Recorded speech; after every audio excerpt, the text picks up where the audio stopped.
Hello students, so today I am going to explain you another topic, that is the heat zones of the earth. So what is the meaning of heat zones of the, first of all, to see, this is the diagram of the heat zones of the earth, and this is from the chapter Weather and Climate, chapter 4, class 5th. This is the diagram of the heat zones of the earth. So in this diagram you can see कि किस तरीके से हमारी जो whole earth है वो कुछ Jones में डिवाइड की गई है, जैसे tropical zone, temperate zone, frigid zone. ये जोन्स किस बेस पर डिवाइड होते हैं? ये जोन इस बेस पर डिवाइड होते हैं कि जिस एरिया में जितनी सनलाइट पड़ती है उस एरिया को एक डिफरेंट नेम दे दिया जाता है, एक डिफरेंट जोन बता दिया जाता है. बेटा चैप्टर 2 लैटिट्यूड एंड लॉन्गिट्यूड में हमने कुछ लैटिट्यूड लाइंस के बारे में पढ़ा था, जैसे कि इक्वेटर एक लैटिट्यूड लाइन है, tropic of Cancer, Tropic of Capricorn, Arctic Circle and Antarctic Circle. These are the main latitude lines. इन ये लैटिट्यूड लाइंस जोन को डिवाइड करने में काफी हेल्प करती हैं, और जो मेन रूल है जोन्स को डिवाइड करने का वो है मेन सनरेज का. जैसा सनरेज जिस एरिया में पड़ती है उसके अकॉर्डिंग जोन्स डिवाइड कर दिए गए हैं. अब जैसे कि ये जो इक्वेटर वाला एरिया है, जो कि ट्रॉपिक ऑफ कैंसर और ट्रॉपिक ऑफ कैप्रिकॉर्न के बीच का जो एरिया है, इस एरिया को हम बोलते हैं ट्रॉपिकल जोन, और टॉरिड जोन भी बोल सकते हैं और इक्वेटोरियल जोन भी बोल सकते हैं. इस एरिया में जो सनरेज हैं, जैसे ये सन है, यहाँ पर ये सन है और इस सन की डायरेक्ट रेज पड़ रही हैं इस एरिया में. That's why this area is very hot and humid through out the year, because this region receive maximum amount of heat and moisture. Okay so अब अगर बात की जाए कि जैसे कुछ कंट्रीज के नेम मैं बताती हूँ जो कि इस एरिया में जोन में, तो जैसे कि हम देख सकते हैं Africa, southern India, southern Asia, Indonesia, northern Australia and central America. ये कुछ कंट्रीज के नेम है जो कि कहाँ किस जोन में लाइज करते हैं बेटा? ट्रॉपिकल जोन में. अब देखते हैं टेम्परेट जोन. टेम्परेट जोन जो आप देख सकते हैं above the tropic of Cancer and below the tropic of Capricorn. जो टेम्परेट जोन्स हैं वो कहाँ लाइज करते हैं? In between the frigid zone and tropical zone. ये भी देखिए, ये भी किसके बीच में, जो साउथ टेम्परेट जोन है वो भी कहाँ आ रहा है? ट्रॉपिकल जोन और फ्रिजिड जोन के बीच में.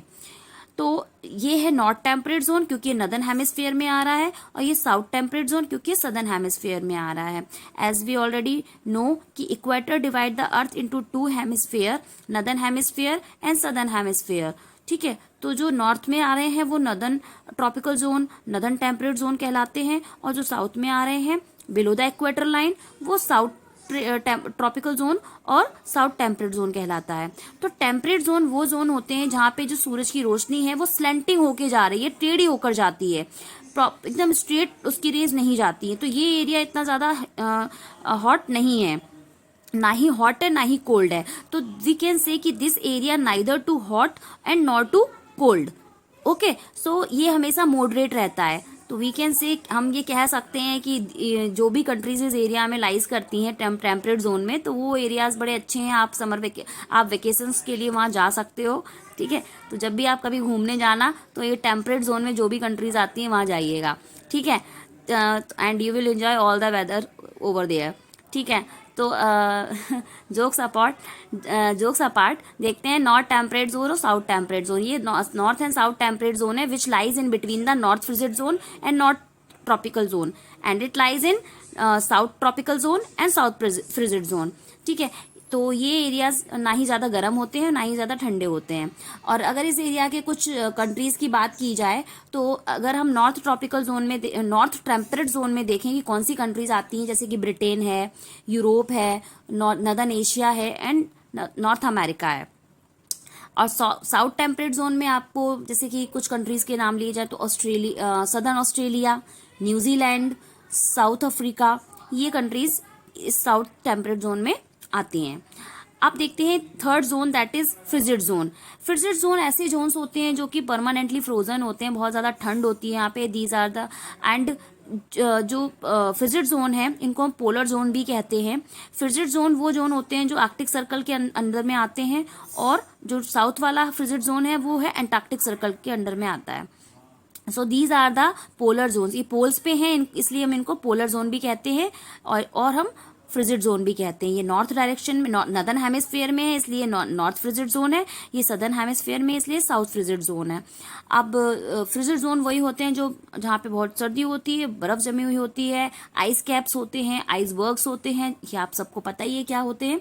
अब अगर कोई कंट्रीज की बात की जाए, हाँ बेटा एक और बात की, जो ये जोन्स हैं, ये फ्रिजिड जोन बिल्कुल परमानेंटली फ्रोजन जोन्स, जमे हुए जोन्स, इनमें 24 आवर या तो सन निकलता है या फिर डूबता ही नहीं है। या तो 24 आवर सन या तो निकलेगा ही नहीं, और निकलेगा तो फिर वो डूबता नहीं है। यहाँ इन जोन्स पे 6 मंथ्स की नाइट होती है और 6 मंथ्स का डे होता है, 6 महीने का दिन, 6 महीने का रात। ये हमने ग्रीनलैंड में पढ़ा भी था, है ना।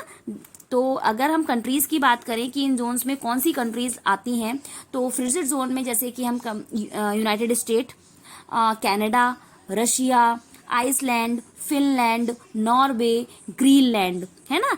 as we already understood in the class कि Greenland is the land of the midnight sun, है ना। तो how we can say this is the land of the midnight sun, क्योंकि वहां पे रात में भी सूरज उगता है, देखने को मिलता है, that's why it is called the land of the midnight sun. इसीलिए कहते हैं कि यहाँ